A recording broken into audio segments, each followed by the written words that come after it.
Through These Doors is sponsored by Scheels.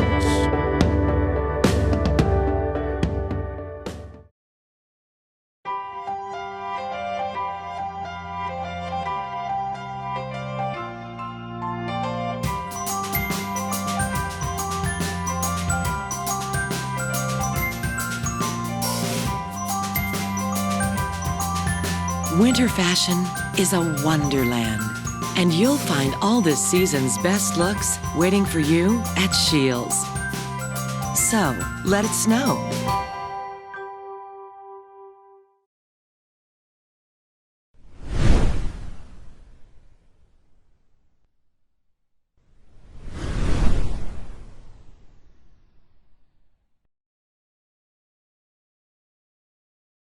I had a different interview, you know. Oh, we're doing it right here? Yeah, right here is great.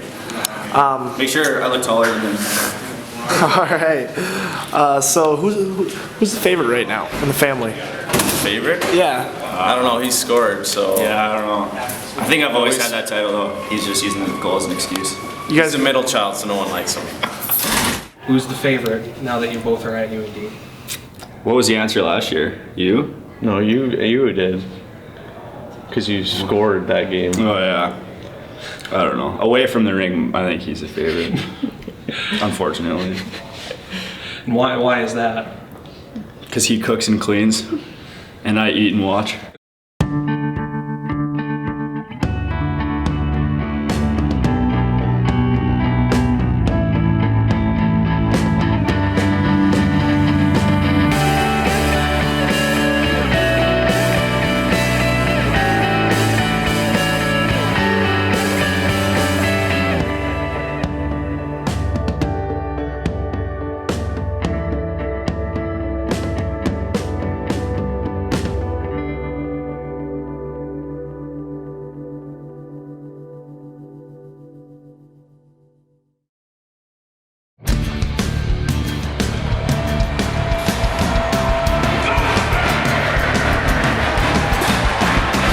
North Dakota hockey has drawn better weekends at the University of Minnesota. Emotions ran high over the weekend. Tickets sold for more than double their face value. And Friday night marked the third largest crowd in Mariucci Arena's storied history. The North Dakota-Minnesota rivalry doesn't need much explanation. I mean, there's not a lot of love out there between the two teams, and right from the get-go, I think guys really started to show that hatred out there, and you saw that through 60 minutes. UND struck first on Friday as Michael Parks scored his third goal of the season. Simpson looking to the side of the net, near side in front for Kerr. He scores! Parks deflected that pass by Knight out in front, and Michael Parks scores a power play goal. 1-0 UND. Corbin Knight extended his point streak to 18 games with an assist. Yeah, no, like I said, I thought it was a pretty tightly played hockey game. You always look within. I thought we made a couple too many mistakes, and we weren't able to capitalize at a couple of key times in the game on some good offensive opportunities. After North Dakota's goal, Minnesota scored 5 unanswered goals to end Friday night's contest 5-1. Really played hard. I don't think it was effort related. I think it was mental mistakes. Shots were even. Should have been 1-1 going in the third period. We meant to lapse with 5 seconds left. Gives them a little momentum. Give up a point shot. Make it 3-1. A little bad luck in the power play. Just bounces. I think both teams play hard. They just made more plays than we did. So. Near side Grimaldi. They crisscross. Grimaldi shoots and he fires just wide. Kajula to wrap around. He scores! Kajula's shot was in the net. Yes, there's no doubt. There's no doubt. There's no doubt. He pulled it out with his glove hand. We'll get a review on it, but Kajula's goal is going to count. On Saturday, UND was able to get a 4-2 lead in the third, but with less than 10 minutes to go, Minnesota rallied and tied the game up. So we played a solid game. It's disappointing, obviously, to give up a 2-goal lead in the last 10 minutes. We get a little tangled up on the third goal against, I thought we came back off of last night and played a more complete and more solid 60 minutes. After a scoreless overtime, Dave Hackstall looked at the positives after a loss and a tie with the top-ranked team in the WCHA. You know, I'm disappointed in one respect, to come away with just 1 point. Obviously coming in tonight, we wanted to, control our destiny and get the 2 points. But in saying that, we're really, you're still doing two things at this time of the season. We're still, you're fighting hard for points. And on that side, it's disappointing to get the 1 point out of 4. Evaluating performance, I thought overall for our team we took a step forward. I liked a lot of things I saw from a couple of young guys in the lineup tonight that hopefully are signs of good things to come. Grimaldi, race at center, Grimaldi up with it, into the Minnesota zone, fires and scores! Racco Grimaldi gives North Dakota the 3-1 lead. Freshman forward Rocco Grimaldi led his team in points on Saturday, registering a goal and an assist. It still stings. Yeah, obviously today might sting even worse than yesterday, just because having a 2-goal lead there, 10 minutes left or whatever it was, and giving it up. So that stings. We obviously didn't want to split, but that's all we could. Coming into the night, we needed to get the split, and we didn't get it. But you know what, the season's still going on. We're still getting better every day, and we're gonna take this as a learning tool and keep moving on.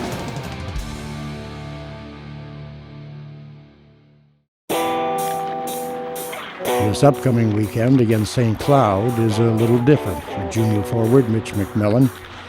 After playing a season and a half of hockey for St. Cloud, Mitch decided to transfer to UND. I'm just trying to approach it the same as any other series. It is a little different though, but in junior hockey I get traded, so I know I've played against old teammates before, so it doesn't really change much. I'm still going to approach it as if it's a team that I never played for before. I think obviously there's going to be a little extra motivation for him to play this weekend after, maybe not getting the opportunity to play in St. Cloud. And, I'm happy for him that he came in here and has had the opportunity to play. And I think he's kind of made the most of that so far. So it'll be fun to see him playing against him for sure. Because of transfer rules in the NCAA, Mitch was unable to play against his old team earlier in November. Yeah, I think obviously Mitch had a long, hard year without getting to play a game, but I think he made the most of it. Obviously, we have a great facility here and great coaching, and I think he used Coach Jackson on all his days off and stuff as much as he could, and used the gym. And he's got an opportunity to play. He's playing on the top line right now, so that's cool to see. And like I said, a bit of a rough year, but he's made the most of it, and it's been exciting to see. Obviously in college hockey there's not a lot of trades and things like that, but when you look at pro hockey, junior hockey, trades happen, and there's always a little bit of probably added emotion or extra emotion when you play against your former team, and I'm sure that'll be the case with Mitch. He just has to keep those things in check, go out and play good, sound baseline hockey. Something that I can't really attest to. I mean, that's going to be kind of a different experience for him, so I just hope he can handle it the right way and just keep things in check. So, I mean, I'm sure there'll be a few emotions going, but I think he'll do great. St. Cloud State comes into the weekend series tied with the Golden Gophers for first place in the WCHA. If you look at the standings, it's pretty tight there in the WCHA up top, towards the top, so we can't afford to waste a game this weekend, and we need to come out strong both nights. The Huskies are coming off a sweep of Denver University at home, a two-game series in which the Huskies tallied 10 goals. I think everybody always looks forward to coming back to the rink here, playing in front of our fans, playing in front of this atmosphere. The real key there is, sit back and and rest on that. You have to use that to your advantage. And how do we do that? We have to come out and play with a high energy level on Friday night, and play at a high intensity level, and try to harness some of that energy from the crowd that they bring to us each and every night. St. Cloud has allowed the least amount of goals in the WCHA. I think the big thing was last time we played them in their building, which they tend to play really well there. So this weekend we got them up here, and kind of just we're looking for a high offensive team. I mean, they transition pretty well, just like teams like CC and Minnesota did as well. So we've kind of grown to expect that from teams we play. They transition well. I think the biggest thing we have to do is just take care of ourselves and make sure we take care of the puck defensively, get good transitions, get the puck in deep, and just kind of cycle and play our game more so than be worried about those guys. After getting only 1 point against Minnesota, UND looks for a big rebound weekend against St. Cloud State, a team that lies just 2 points ahead of them in the WCHA standings. You know, you go through a lot of different types of weekends throughout a season, and you know, we made no bones about it. We weren't happy leaving Minnesota with 1 point.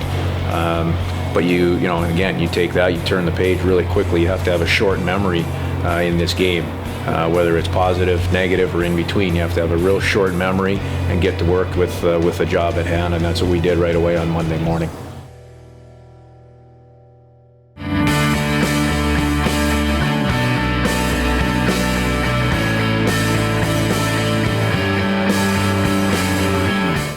Ever try to embarrass each other? No, I don't think so. I think the team tries to embarrass a lot. So they're always calling us the sisters. So we call them the MacMillan sisters every once in a while. So I mean, there's a little grief going on there. I don't know if we're trying to embarrass each other. The rest of the guys just like to pick on us a little bit.